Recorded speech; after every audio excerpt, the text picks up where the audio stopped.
আসসালামু আলাইকুম।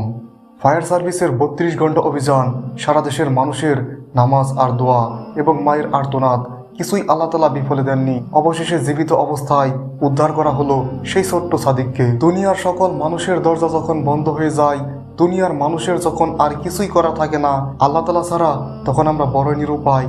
আল্লাহ তাআলা ছাড়া তখন আমরা কিছুই করতে পারি না। বলছিলাম ছোট্ট শিশু সাদিকের কথা, বয়স 2 বছর এবং তার বাড়ি রাজশাহীতে। গতকাল 10ই ডিসেম্বর দুপুর 1:30টার দিকে তার মায়ের সাথে মাঠে হাঁটতে গিয়ে তিনি নলকূপে পড়ে যায়।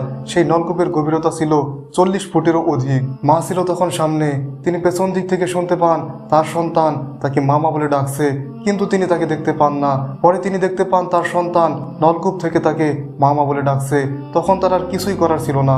এরপর ফায়ার সার্ভিসকে ডাকা হয়। এরপর ফায়ার সার্ভিস আসে এবং খনন কাজ শুরু করে। মাটি খুঁড়তে খুঁড়তে 1 ঘন্টা চলে যায়, 2 ঘন্টা চলে যায়, সারাটা রাত চলে যায়, কিন্তু সাদিকের কোনো হদিশ মেলে না। সারা দেশের মানুষের চোখ তখন রাজশাহীর দিকে।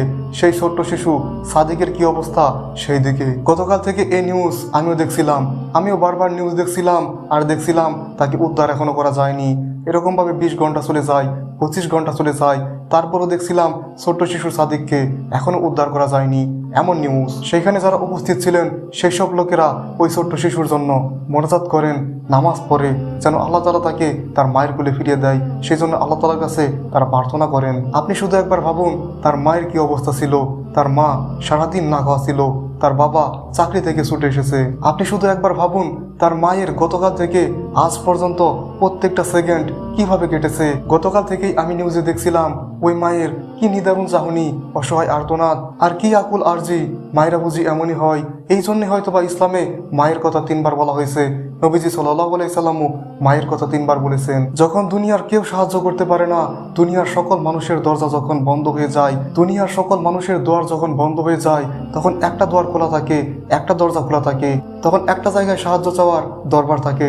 সেই দরবারটি হচ্ছে আল্লাহর দরবার, আল্লাহর কাছে চাওয়ার দরবার। আল্লাহ তাআলা সর্বশক্তিমান। তিনি যা পারেন আমরা দুনিয়ার তা কেউই করতে পারবো না। তিনি যা চান আমরা তার বিরুদ্ধে কেউই যেতে পারবো না। আল্লাহ তাআলার কাছে মন থেকে চাইলে তিনি আমাদেরকে হতাশ করেন না, তিনি আমাদেরকে ব্যর্থ করেন না। অবশেষে আবার ইন্টারনেট খুললাম এবং নিউজে দেখলাম ফায়ার সার্ভিসের 33 ঘন্টা অভিযানের পর সেই ছোট্ট শিশু সাদিককে উদ্ধার করা গিয়েছে জীবিত অবস্থায়। এই নিউজটি দেখে সত্যি কলিজা জড়িয়ে গেছে।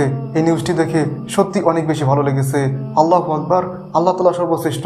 আল্লাহ তাআলা চাইলে কি না পারেন। আরেকবার ভাবুন মানুষের মৃত্যুর পর তাকে 3.5 হাত কবরে রাখা হয়। একবার ভাবুন এই ছোট্ট শিশুটি প্রায় 40 ফুট গভীরেরও বেশি নিচে চলে গিয়েছিল। এরপর আল্লাহ তাআলা তাকে জীবিত অবস্থায় তার মায়ের কোলে ফিরিয়ে দিয়েছে। আল্লাহ তাআলা চাইলে কি না পারেন। আল্লাহ তাআলা চাইলে সবই পারেন। আল্লাহ তাআলা চাইলে আসমানকে জমিন, জমিনকে আসমান সবকিছু করে দিতে পারেন। সুবহানাল্লাহ, আল্লাহু আকবার। আল্লাহ তাআলা আমাদের সবাইকে আল্লাহ তাআলা সম্পর্কে সঠিক বুঝ দান করুক। আমিন।